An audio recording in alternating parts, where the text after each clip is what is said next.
program is the way to go. As you know, we're in a series now of doing programs on the various performing arts centers and theaters in this area.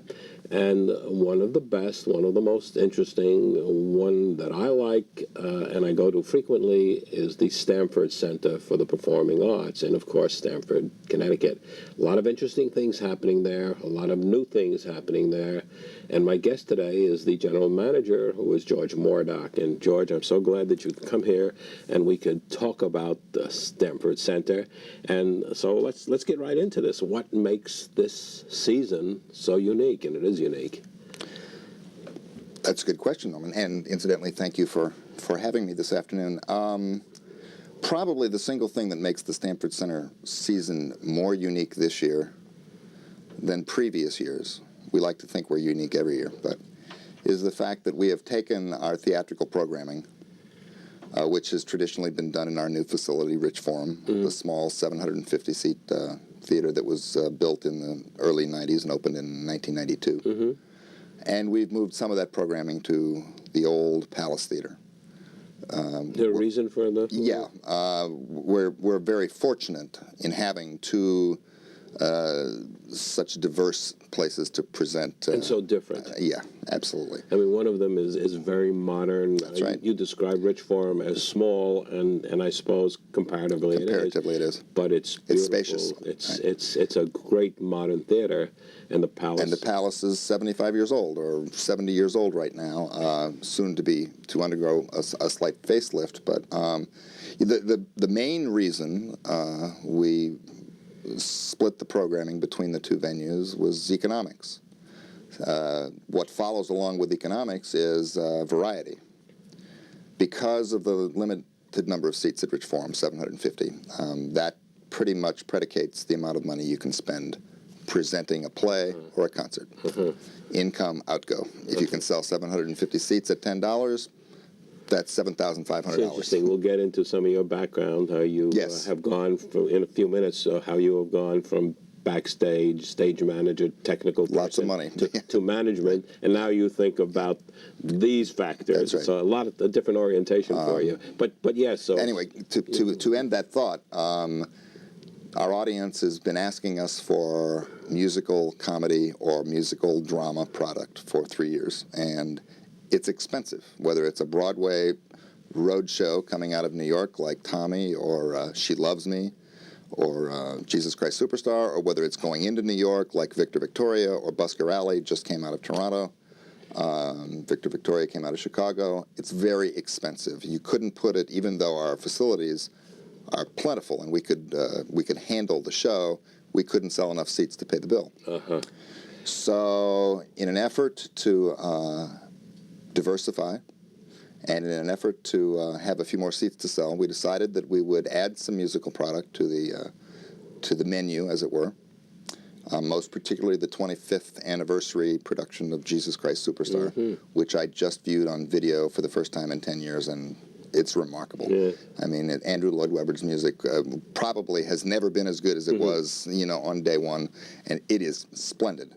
But that's going to be presented at the Palace, and so I would say that's probably the single most unique thing. But George, I've noted in looking over your program for 95-96 season, I see there's a lot of stock quality. The people who are in your dramatic shows, Ellen Burstyn, the people who are going to be there, some have been there already, are all top quality people, and I think that is the greatest attraction, that you can see these great performers right in your backyard, right in your backyard. Absolutely. Coming over here from Stamford, it took perhaps 15 minutes. There's absolutely no reason, or we would like to think that there's absolutely no reason that anyone would have to go anywhere other than one of our venues to see the top performers of a non-massive arena style. Clearly, we're not going to bring Nirvana or Pearl Jam into one of our theaters, but We like to think that almost anybody is attainable. We brought Bill Cosby last year. Let's talk about some specifics for this season. Well, our current show, which is probably one of the more exciting things, and I'll tell you why in just a second, starring Ellen Burstyn and John Forsythe, is a brand new pre-Broadway production of a play called Sacrilege. The reason we're excited is not only because we're bringing some good people here in a brand new play, but our old friend Alex Cohen, whom I believe was on your show a while ago. And he was the producer. He was the executive producer when Rich Forum opened, and was for 3 years, and was my partner for 3 years, and remains my friend, is the producer of Sacrilege. So he will make a, we hope, triumphant return to the Westchester, Fairfield County area with what we think is a pretty controversial play. And maybe not controversial, but certainly interesting. It's a, without giving away everything, it's the story of a nun who befriends a young street fellow, convinces him that perhaps there's a better way to live his life, and this fellow becomes a priest. I'm the kind of fellow who never reads reviews in advance and never reads blurbs on books, so I won't let you tell any more about this show. There you go. Anyway. I don't know how my audience feels about that. They don't want to hear the story. I don't want to know. Okay. It's timely. Shall we leave it at that? And then this fall, coming up this fall at the Palace, we have some of the biggest names that I can remember. I've been at the Stamford Center for the Arts. It's my 11th year in one capacity or another. Chuck Berry, Mandy Patinkin, The Temptations with the Marvelettes, Harry Belafonte in the spring, Alvin Ailey for 2 nights, James Galway, the 10th anniversary production of The Nutcracker, which is now the biggest and most spectacular Nutcracker between Boston and New York, starring or featuring the stars of New York City Ballet. Alan King, Ben Vereen. Absolutely, yep. Great names. And we're closing the subscription season with an American Repertory Theater production of Eugene O'Neill's Long Day's Journey to Night with that wonderful British actress Claire Bloom. So we hope to begin, middle, and end with people that our audience wants to see. American Repertory Theater is out of Boston. Yes, Cambridge. Yes, Bob Brewstein's. Yes, and I've been there and I've seen some. He was my teacher many years ago. What's involved putting all this together? This is, I guess, the first season that you really put the whole program together. Yes. I have to preface a little bit by saying that we were in the midst of a campaign to raise enough money to renovate the front of the Palace Theater and the stage of the Palace Theater, and until June we thought the Palace was going to be closed for the fall due to some design problems, not money problems, fortunately, and some directional problems as far as whether or not we're going to retain the facade of the Palace or change the facade of the Palace. We decided that we would leave the Palace open, much to the great pleasure of the local merchants that said in no uncertain terms, please do not close the Palace during the fall and winter. It's a lifeblood of the economic development of the city. So what normally is a year-round job of booking shows, picking, became about a 60-day job as far as the Palace goes. When Alex left about the same time, a portion of the Rich Forum, or what we traditionally referred to as the Rich Forum subscription season, now it's both venues, was completed, but the rest had to be put in place. So it would basically was I received a cram course in programming. I met more people in 60 days via the miracle of the telephone. Was it overwhelming or stimulating? It was stimulating, but there were days when it was overwhelming. There were days when I would go home and not remember which day was what. We have some programming that's very tight, which is not my style. By tight, I mean we may have 2 or 3 shows on consecutive days at the Palace Theater, which economically is not necessarily the best solution, but because of the time frame we had no choice. You mentioned the subscription. You have a kind of a twofold subscription plan this year. Why don't you talk about that a little bit? Well, what we found, what the public in the Northeast, but we hear this everywhere, is telling us is that the era of subscription may be passing.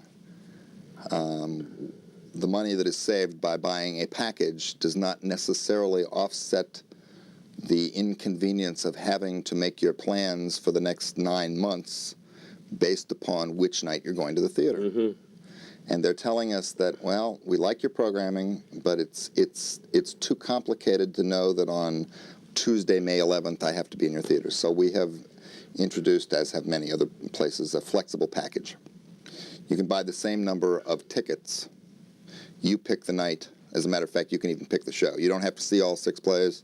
If you've seen one of the 6 plays and you don't want to do it, you can bring your sister to play number 5. Or if you'd rather take the entire family to see She Loves Me at Christmas Time, you can use all 6. You can get, in effect, a group discount by merely buying 6 tickets. It's called a Flex Pass. Mm-hmm. It is the exact same cost as a regular subscription, but you pick the time, you pick the day, you pick the show. We've gotten a lot of good response to that. Yeah, what you're saying about this is certainly borne out by what people have been telling me. I've heard people say, I have too many subscriptions. That's right. That's exactly right. And the commitments, right. The world is changing, times are changing. Times are changing. And you're locked into something and you can't make other plans. That's right. So and flexibility is the key. That's right. And that's a very important addition. The other organizations in Fairfield County that thrive or survive on their subscription base have all noted decline in subscriptions. We also have noted a slight decline in total number of subscriptions. And that's a frightening thing. Anybody who buys a subscription knows if you buy all the tickets at full price, you'll spend more money and I'll make more money. But having the guarantee of 75% of the total is better than having the worry of none of it. So we're trying to present options, and we're also providing less than 6-play subscriptions once the season starts. So a half-a-year subscription it will also be available. I want to get into a discussion of theaters in a minute, but first I do want to say that we're talking about the Stamford Center for the Arts, and my guest today is the general manager, George Moredock. Let's talk about the 2 theaters. Okay. You said that there are some changes taking place at the Palace. You're expanding in an unusual way. Yeah, well, we're expanding. The middle of the Palace, i.e. the place where the folks sit, was completed in 1926 or 1927, and it is absolutely as glorious as that era might be, with the gilt and the crystal. However, the stage was built for vaudeville and later turned into movies, so it's very small. We are hard-pressed. Earlier this year, we had a Tom Jones come with one singer and 8 musicians. The stage barely held him.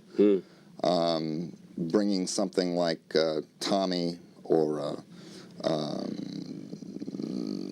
Fiddler on the Roof is out of the question. The stage is not big enough, let alone Phantom of the Opera or some of the big things. So about a year ago, we purchased a strip of land immediately behind the stage, and the goal is to almost double the size of the stage, allowing us to do what currently is the biggest musical. So you're adding a building, actually. We're adding a building behind the building. And then breaking through. And then breaking through. So it's going to allow you... when is this all going to... Well, we are planning to break ground immediately after the first of the year. We're going to keep the building open while we're building this addition behind. We'll close on or around May 1st. And hopefully reopen the middle of October with a brand new stagehouse. We are having some right-of-way problems, but that's all going to be solved in the next 90 days. Now, by contrast, the Rich Forum is a magnificent, beautifully designed modern theater. Let's give some background on the Rich Forum. Well, can I digress for 1 second? Sure. Because there's a stage 2 to the Palace, and that is the front of the building. The stage is behind the building. In front of the building is a postage stamp lobby, which is underneath a 4-story apartment complex, all of which is empty and useless from the point of view of the theater. Stage 2 is to renovate that lobby space into state-of-the-art concession areas, banquet areas, reception areas, and that also, knock wood, will be completed in October of 1996. The obstacle that we faced in this case is the need to preserve historically what the town folk and the board of directors and I think is important, which is the feel of the street.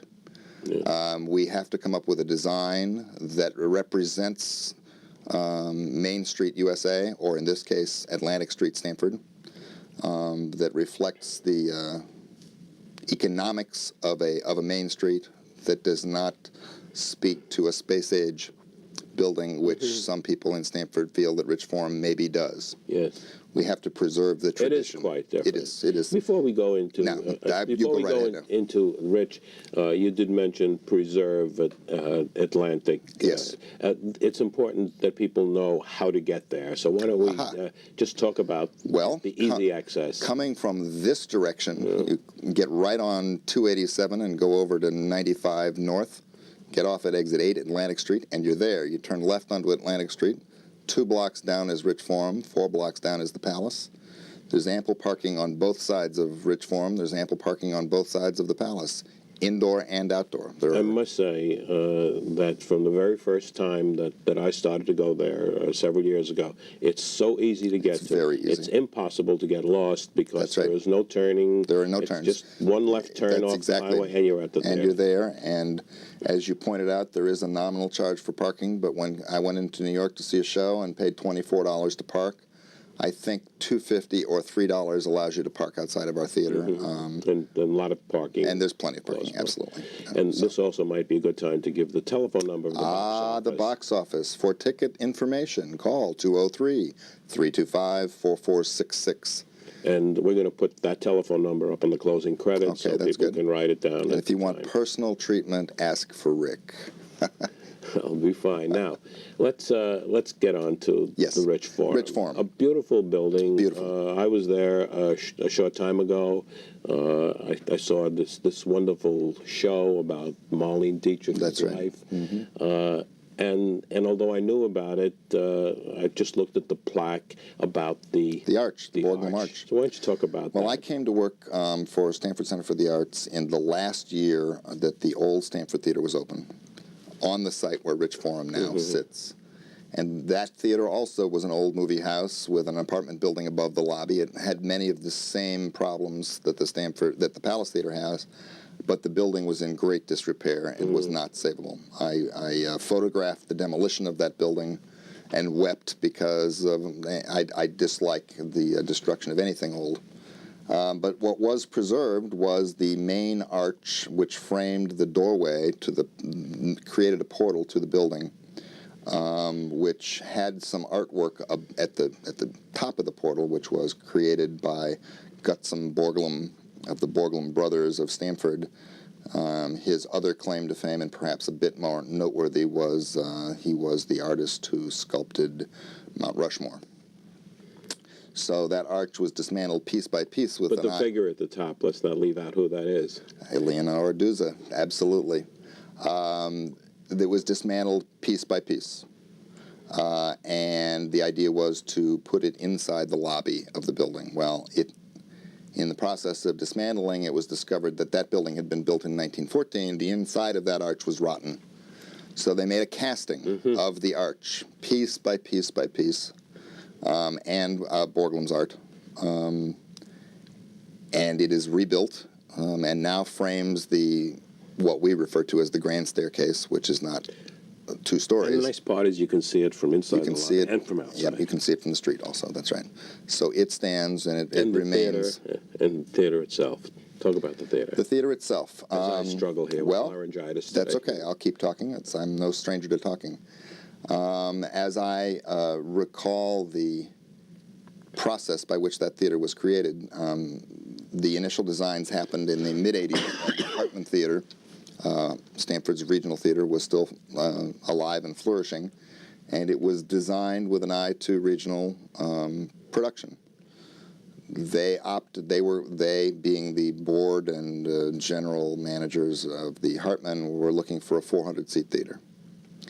The Stamford Center for the Arts, which was putting all the money in, said, well, that's a little too small, we'll compromise on 700 to 750 seats. And I remember that the general manager at that time, his name was Randy Bryan, came back from London with a picture. I don't remember, I have no idea what the picture was, an opera house or a theater. And he said that some British architect had said the optimum distance between the last row and the edge of the stage was the distance from home plate to the pitcher's mound, 60 feet 6 inches. And sure enough, the furthest seat at Rich Forum is 60 feet 6 inches from the edge of the stage, which means that if you can picture 750 people being between the pitcher's mound and home plate, that's a pretty hard thing to imagine actually being able to happen. At Rich Forum it does. There isn't a bad seat. There is not a bad seat. I've sat in different places. Absolutely. The acoustics are wonderful.